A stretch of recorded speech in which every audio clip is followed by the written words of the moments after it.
साचे दरबार की जय। और ये श्री नगली निवासी भगवान की जय। और ये श्री स्वामी जी महाराज की जय।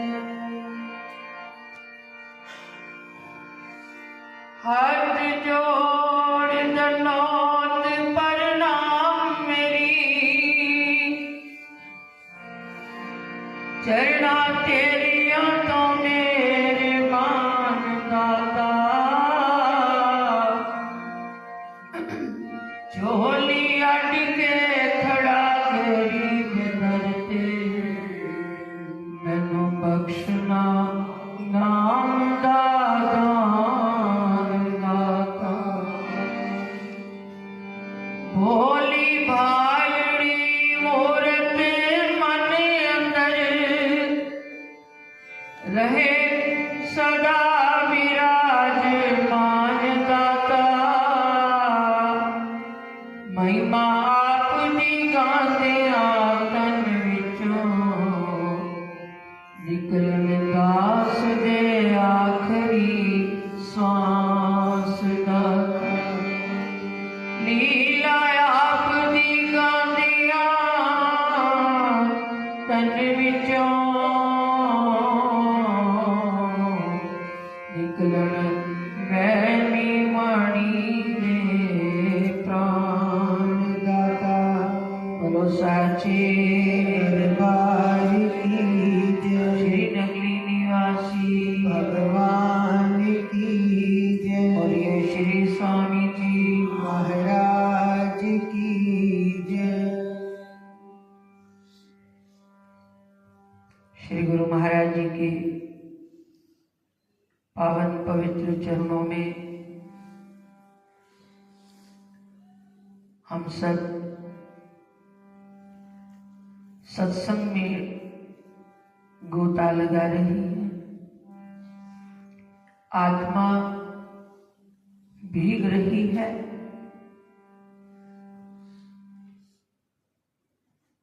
लेकिन सत्संग का ये असर है, कुछ समय जीव आनंद की अवस्था में रहता है। इसीलिए हम अमृत बेला में गुरु महाराज जी के चरणों में आकर नतमस्तक होते हैं, क्योंकि यही हमारे जीवन का उद्देश्य है। यहाँ क्या क्रिया होती है, क्या प्रभाव हमारे अंतःकरण के ऊपर पड़ता है, क्या असर है इस सत्संग का, इस वातावरण में बैठने का। ये कलुषित मन जो विकारों से भरा है, मानो ये विकार कुछ ना कुछ आंशिक रूप में कम होते हैं, और ये निरंतर अभ्यास बना रहे तो एक दिन समाप्त होते हैं। अभी भजन आप श्रवण कर रहे थे,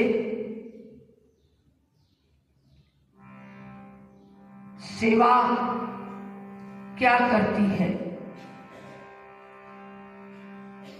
गुरबाणी के अंदर इसका वर्णन आता है, सेवा करत होत नहीं कामी, तिसे होत प्रापत स्वामी। सेवा करे पर किसी कामना से रहित होकर करे, कोई कामना रख कर न करे, निष्काम भाव से करे। वो सेवा, वो असर दिखाती है, अंतःकरण पवित्र होता है। और गुरबाणी ने प्रमाण दे दिया, सेवा करत होत नहीं कामी, उसका परिणाम क्या निकलेगा? तिसे होए प्राप्त स्वामी।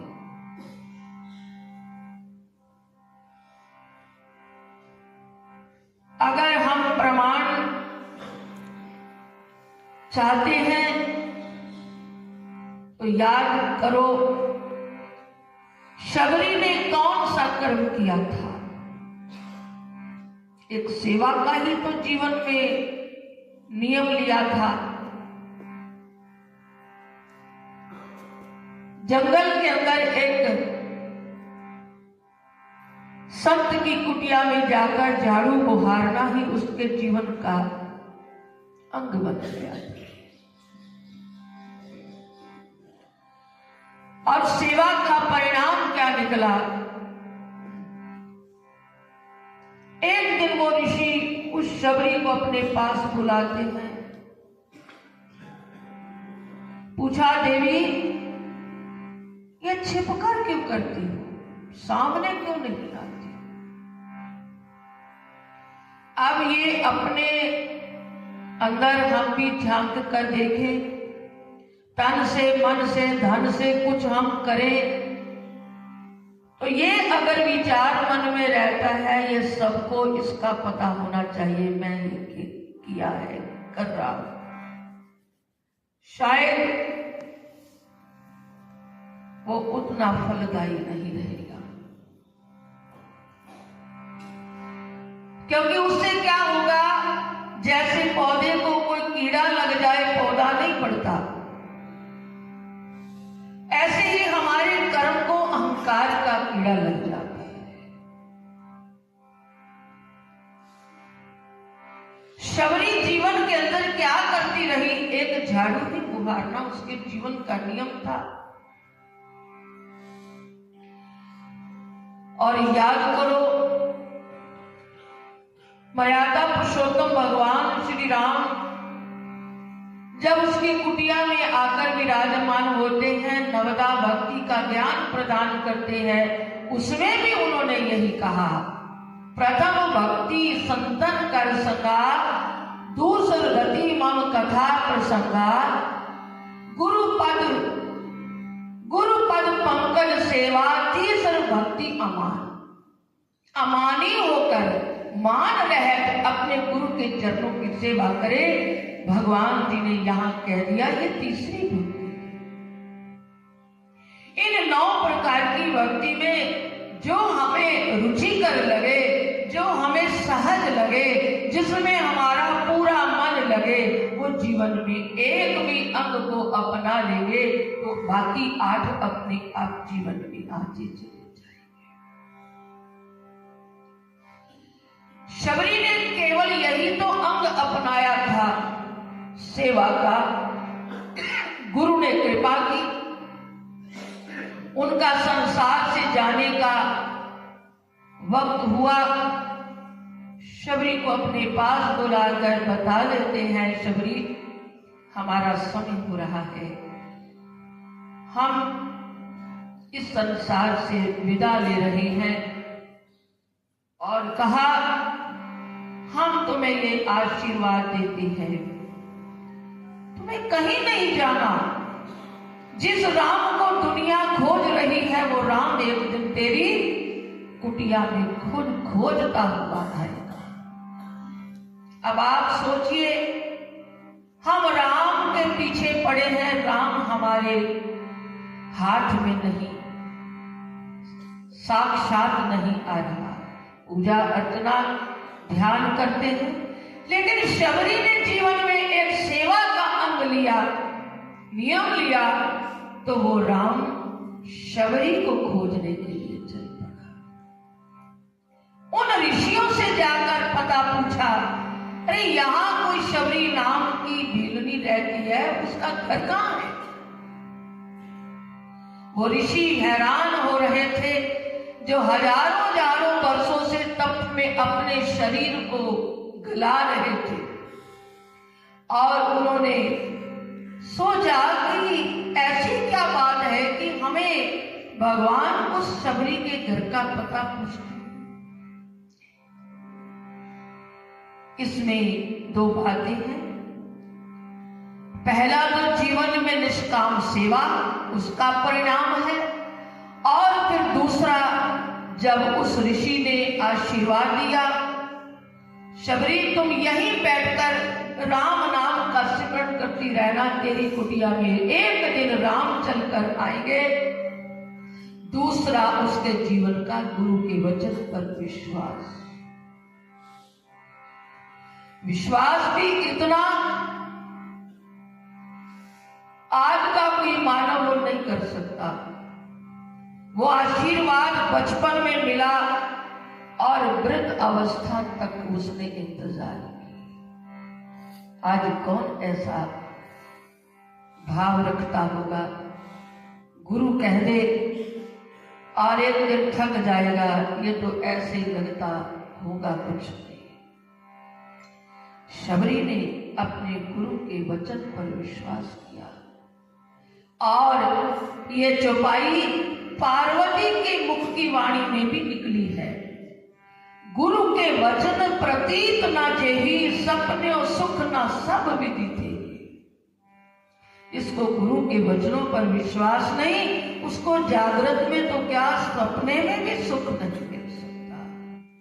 ये शबरी ने दो काम किए हैं, सेवा की और निष्काम भाव से की। गुरु ने पूछा क्यों करती हो, छिपकर क्यों करती हो, क्या चाहती हो?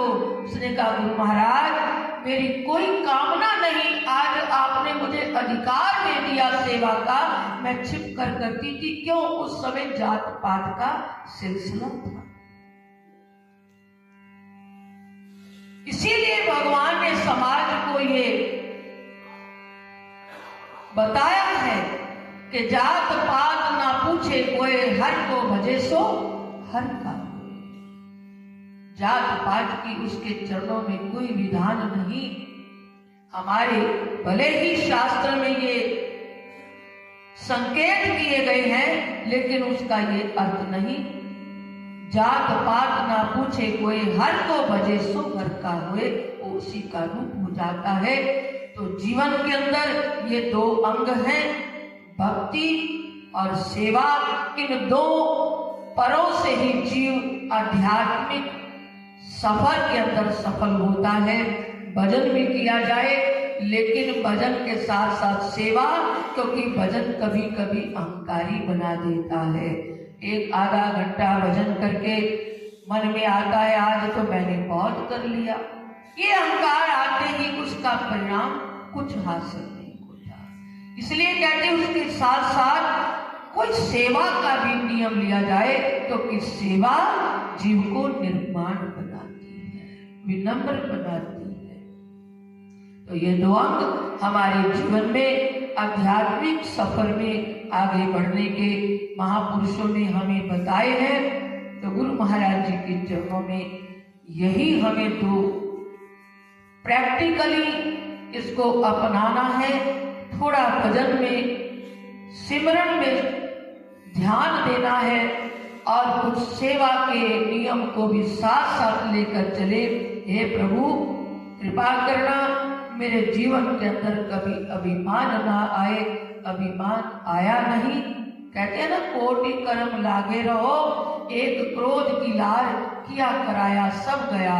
जब आया अहंकार, अहंकार आया नहीं, किया कराया सब खत्म हो जाएगा।